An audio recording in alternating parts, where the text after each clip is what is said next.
नमस्कार, मेरा नाम है दीपू शर्मा और आप देख रहे हैं सन एक्सप्रेस, खबरें जन जन तक। दर्शकों, आज अगले 30 मिनट या 40 मिनट हम आपके साथ जुड़े रहने की कोशिश करेंगे। एक बेहद गंभीर, एक बेहद संजीदा विषय है, जो विषय आप लोगों के सामने आना, बल्कि मैं ये कहूँ कि ले आया जाना बेहद ज़रूरी था। चारों तरफ कोरोना महामारी की वजह से, चाहे वो व्यवसाय का सेक्टर हो या फिर स्कूल का हो, अलग अलग सेक्टर में भारी मात्रा में परेशानियां देखने को मिली। लेकिन बार बार एक बात सामने आई कि सबसे ज़्यादा परेशानी मजदूरों पर रही, कामगारों पर रही। लेकिन एक सेक्टर और ऐसा रहा जहां पर यह परेशानी काफ़ी ज़्यादा देखने को मिली, वो था व्यवसायी वर्ग। जी हाँ, वही बिजनेसमैन जिनके यहाँ से हम कपड़ा ले आते हैं, जिनके यहाँ से हम रोज़मर्रा की चीज़ें लेकर आते हैं।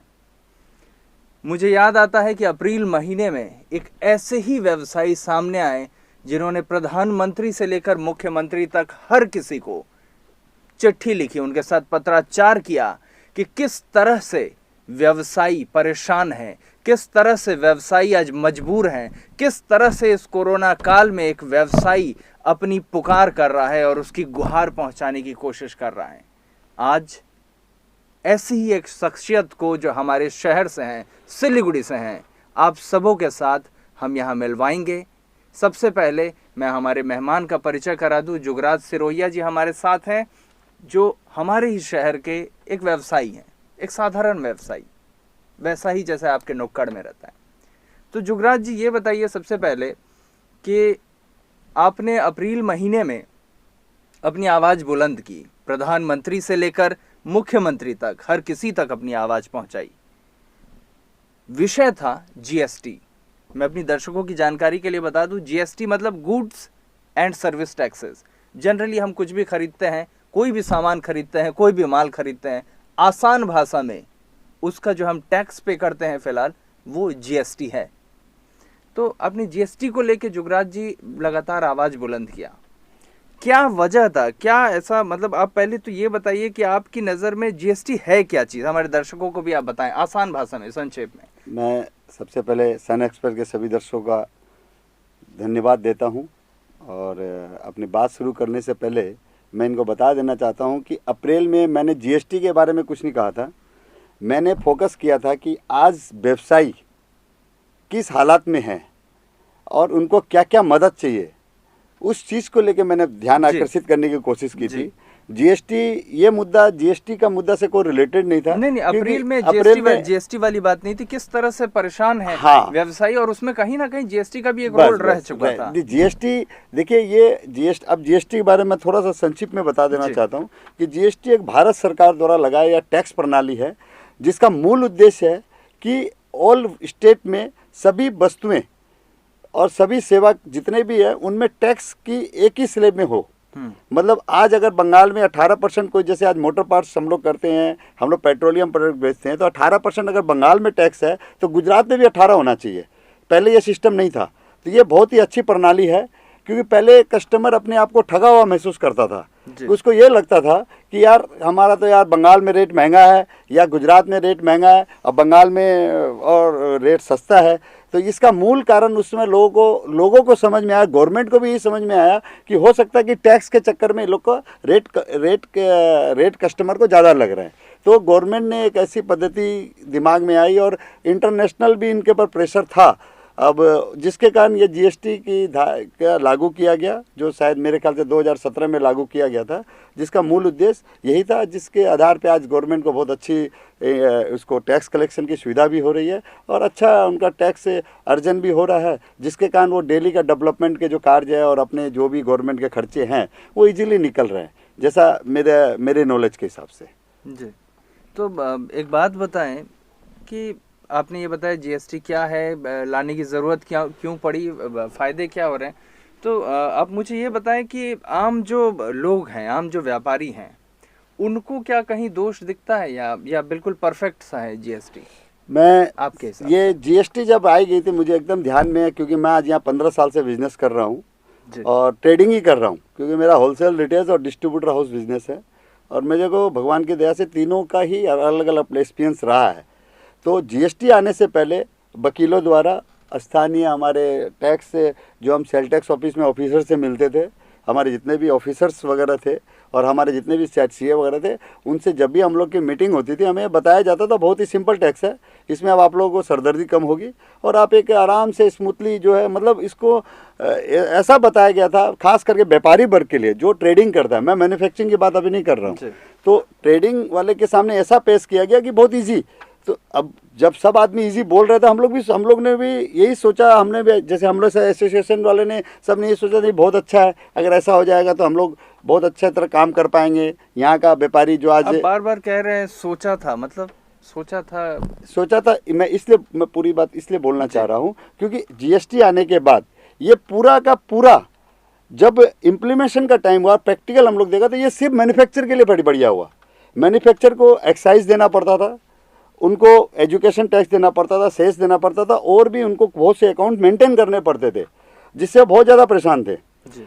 वो सब हटा के एक टैक्स कर दिया गया और एक टैक्स करने के बाद गवर्नमेंट ने हर एक 15 दिन में एक रिटर्न का प्रोविज़न डाल दिया। महीने में दो रिटर्न हम लोग डालते हैं। आज मैं इस चीज़ पे समझ रहा हूँ कि आज बेचारा एक रिटेलर या एक ट्रेडर, उसका एक तो कार्य क्षमता जो है या दायरा जो है बहुत छोटा होता है और ग्लोबल नहीं है जी। आज मैन्युफैक्चरर ग्लोबल है और उसका मार्जिन भी अनलिमिटेड होता है। क्यों होता है कि 20 रुपये का आलू 200 रुपये में बेचता है, फार्मास्यूटिकल में 5 रुपये की गोली 500 रुपये में बेच रहा है। आज ऑटोमोबाइल सेक्टर के जितने भी मैन्युफैक्चर या जितने भी सेक्टर के मैन्युफैक्चर हैं उनका अनलिमिटेड मार्जिन होता है और ट्रेडर का मार्जिन बहुत नॉर्मल होता है। तो ट्रेडर का मार्जिन जब नॉर्मल होगा तो खर्चे ऑटोमेटिकली उतना ही बियर कर पाएगा। आज जब जीएसटी लाई गई तो खर्चे सारे हमें जो मैन्युफैक्चर को करने पड़ते हैं वही हमारे पर भी उतना ही लोड दिया गया और ट्रेडर को जो मूल समस्या थी कि कागज़ कार्रवाई कम हो, उससे डबल उसके पर लोड दिया गया, जिसके कारण क्या हुआ कि आज जीएसटी के नाम से आज हम लोग ट्रेडिंग लोग एक तो प्रॉफिट कम होने लग गया। हमारे खर्चे जो हम पहले वकील को साल में एक हमारा ऑडिट वगैरह जो भी होती थी, ऑडिट जो हम ऑडिट करते थे, मतलब बड़े बिजनेस है तो उनको ऑडिट होती थी, जिसकी नहीं होती थी तो साल में 20-25 हज़ार में उसका काम चल जाता था। वही व्यापारी का अब साल में लाख रुपये का खर्चा बन गया। एक तो उनका कमाई कम हो गया और दूसरी उनका मार्जिन कम होने से उनके पर लोड बहुत ज़्यादा बढ़ गया जी। तो उससे क्या हुआ कि आज धीरे धीरे ट्रेडर लोग जो है वो धीरे धीरे बेचारा, मतलब गवर्नमेंट की पॉलिसी के कारण ट्रेडर दबते जा रहा है। मतलब अगर हम आपके हिसाब से देखें तो जीएसटी संग्रह करने की जो प्रक्रिया है, इस प्रक्रिया की वजह से जो ट्रेडर है वो कहीं ना कहीं परेशान है, दबते जा रहा है, ये आप कहना चाह रहे हैं? हाँ। तो एक बात बताइए, तब जीएसटी का तब फिर विरोध क्यों नहीं हो रहा है? लोग कह रहे हैं कि जीएसटी अच्छा है, लोग इसके सपोर्ट में हैं, तो वो कौन से लोग हैं, कौन सा वर्ग है? ये जीएसटी देखिए, मैं अपने एक्सपीरियंस के हिसाब से बता रहा हूँ, हो सकता है मेरा एक्सपीरियंस गलत हो, लेकिन मैंने जहाँ तक एक्सपीरियंस किया है जीएसटी का मूल फायदा कॉर्पोरेट हाउस को हो गया। कैसे हो गया? कॉर्पोरेट हाउस के पास आज वो रिटेल सेक्टर में जब से आई है उनके पास ना तो पैसे की कमी होती है क्योंकि गवर्नमेंट को भी उनका संरक्षण मिल जाता है। क्योंकि आज एक ट्रेडर बेचारा जो बैंक में लोन लेके जाता है तो उसको एक तो पहले लोन इजीली मिलता नहीं है, उसको बहुत सी फॉर्मेलिटीज़ करने मिलती है, और मिल भी जाता है तो रेट ऑफ इंटरेस्ट उसको 9% 10% के हिसाब से देने पड़ते हैं। वही लोन अगर कॉर्पोरेट हाउस रिटेल सेक्टर में काम करती है या कॉर्पोरेट हाउस अगर लोन की अप्लाई करती है उसको 5 से 6% में लोन मिल जाता है जी। दूसरी बात, कॉर्पोरेट सेक्टर को आज शेयर मार्केट से लाखों करोड़ रुपया बिना कोई जिम्मेवारी के, बिना कोई इंटरेस्ट पेड किए हम ही लोग उनको दे देते हैं जी। इसका कुप्रभाव ये हुआ कि धीरे धीरे हम ट्रेडर लोग के ऊपर वो मार पड़नी शुरू हो गई। अभी मैंने कुछ दिन पहले अखबार में सुना है या मैंने फेसबुक में ही पढ़ा है, फ्लिपकार्ट एक आईपीओ लेने वाली है। जो फ्लिपकार्ट का मूल उद्देश्य ट्रेडिंग है। अगर ऐसी सेक्टर अगर ये आईपीओ लेके आती है तो अल्टीमेटली ट्रेडर को नुकसान होगा। आज मैं आप लोग को थोड़ा जानकारी के लिए बता दूं कि जीएसटी के कारण जो मैन्युफैक्चरिंग स्टेट है उनको पूरा लाभ मिला। बंगाल जो खास करके ट्रेडिंग क्षेत्र है, क्योंकि बंगाल अपना जो है चाह के भी अब मैन्युफैक्चरिंग हब नहीं बन सकता है, क्योंकि हम वो अन्य स्टेट जैसे गुजरात, महाराष्ट्र, दिल्ली या अदर स्टेट जो है उन्होंने इतने आगे मैन्युफैक्चरिंग में आगे बढ़ गए हैं कि अब हम लोग उसका मुकाबला नहीं कर सकते हैं। हम लोग को बंगाल में अगर बंगाल को अगर बचाना है तो हम लोग को ट्रेडर को बचाना ही पड़ेगा। अगर ट्रेडर के बारे में नहीं सोचा गया तो इसका नतीजा बहुत ही भयानक रूप होने वाला है, जैसा मेरे को महसूस हो रहा है।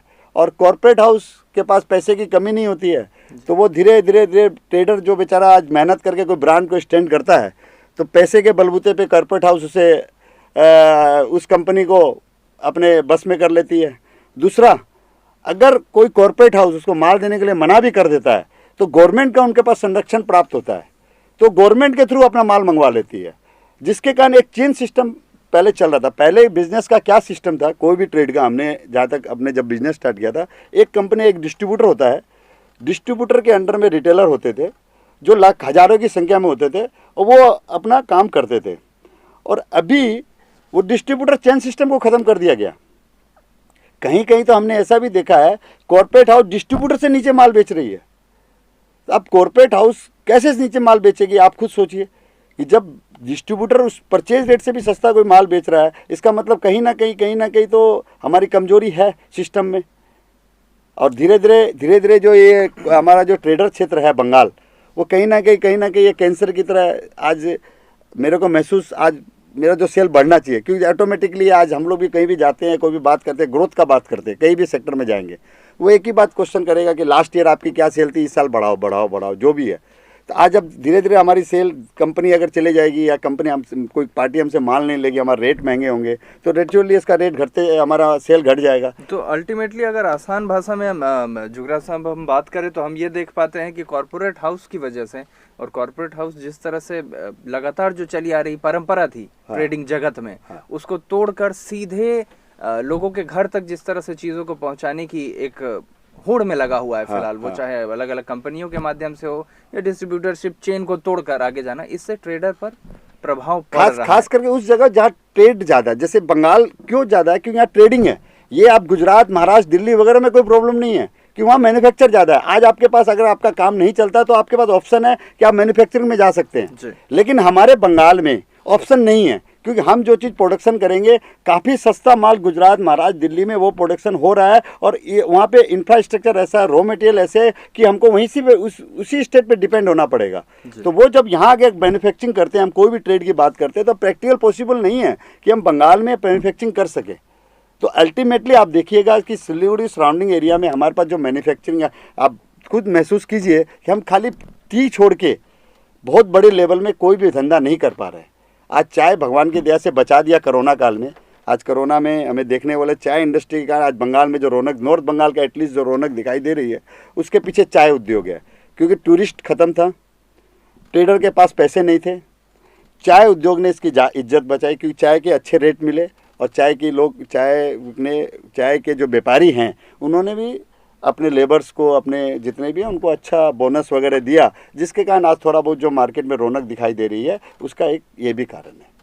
तो अभी ये समस्या, कोरोना की बात आई, कोविड के दौर की बात आई, जुगराज जी मैं आपको बीच में रुकना चाहूँगा। मैं ये जानना चाहूँगा कि तो किस तरह का संकट उत्पन्न हुआ खास करके ट्रेडर्स के साथ, क्योंकि आप खुद एक ट्रेडर हैं, तो समय का भी अभाव है, तो थोड़ा संक्षेप में मुझे बताएं कि किस तरह की परेशानी हुई खास करके इस कोविड के दौर में।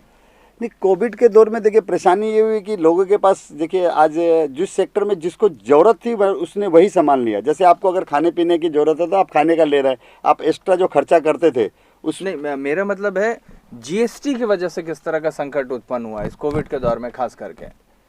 जीएसटी के बगैर में देखिए दुकानदार को तो देखिए जो खर्चे हैं अपने को तो मेंटेन करने पड़ेंगे, कि जीएसटी उसको टाइमली रिटर्न देना ही था, टाइमली वो दे भी रहा है, और उसको खर्चे बढ़े हुए हैं, तो उसको जीएसटी के बोल के तो कोई समस्या नहीं हुई उसको उतनी, लेकिन बाजार में जब सेल ही कम हो गई तो उसको फिर सब खर्चे सर्वाइव नहीं। अगर हम समझें तो कॉरपोरेट हाउस जो है, इन कॉरपोरेट हाउसेस की वजह से कहीं ना कहीं एक बहुत बड़ा इफेक्ट आया है ट्रेडर, जो वर्ग है, जो सेक्टर है, जो लोग हैं, उन लोगों के ऊपर।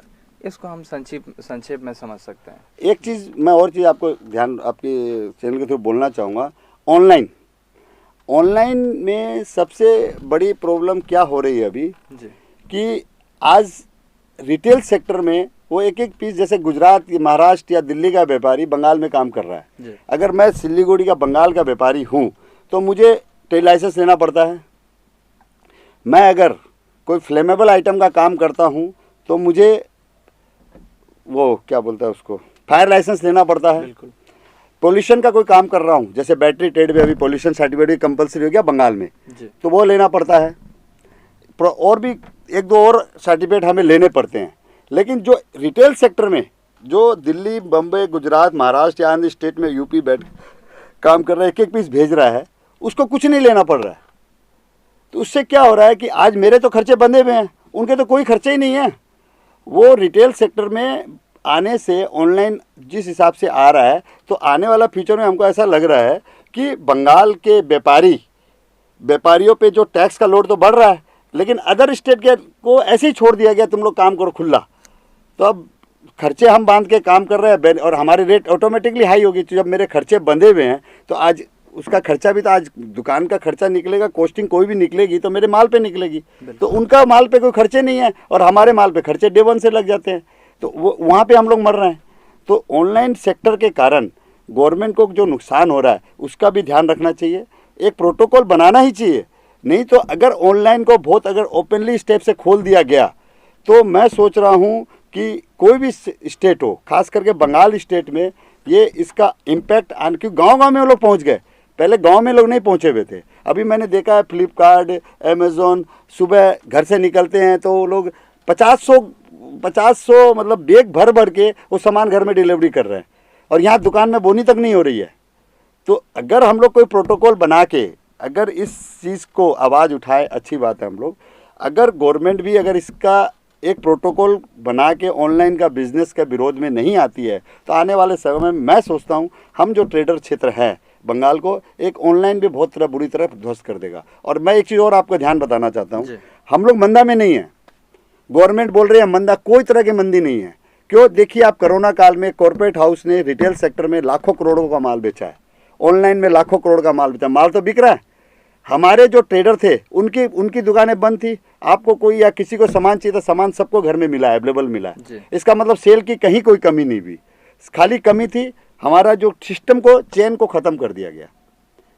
मंदी कहीं नहीं है। यानी कि बिल्कुल आसान भाषा में जुगराज साहब अगर हम अपने दर्शकों को समझाएं तो ये बात है कि जो ये पूरा का पूरा सिस्टम चल रहा है, इस सिस्टम से सिर्फ कॉरपोरेट हाउसेस को पनाह मिलेगी, कॉरपोरेट हाउसेस उभर कर सामने आएंगे और जो छोटे व्यवसायी हैं, मध्यम वर्ग के व्यवसायी हैं, ट्रेडर्स हैं, सीधी भाषा में कहीं ना कहीं वो गायब हो जाएंगे। एक चीज़ और मैं बताऊंगा, गवर्नमेंट अभी बिजनेसमैन को बिचौलिया शब्द का इस्तेमाल कर रही है। हम लोग बिचौलिया नहीं है। मैं गवर्नमेंट को बताना चाहूँगा हम लोग बिचौलिया नहीं है, हम लोग सर्विस प्रोवाइडर है। आज अगर हम लोग नहीं रहें तो ये बीच की कड़ी जो काम है ना, जो आज अनएम्प्लॉयमेंट, जो आज संगठित क्षेत्र है, उसको हम लोगों ने संभाल के रखा हुआ है। आज क्या जो आज कॉर्पोरेट और रिटेल में काम कर रही है उसका क्या काम है?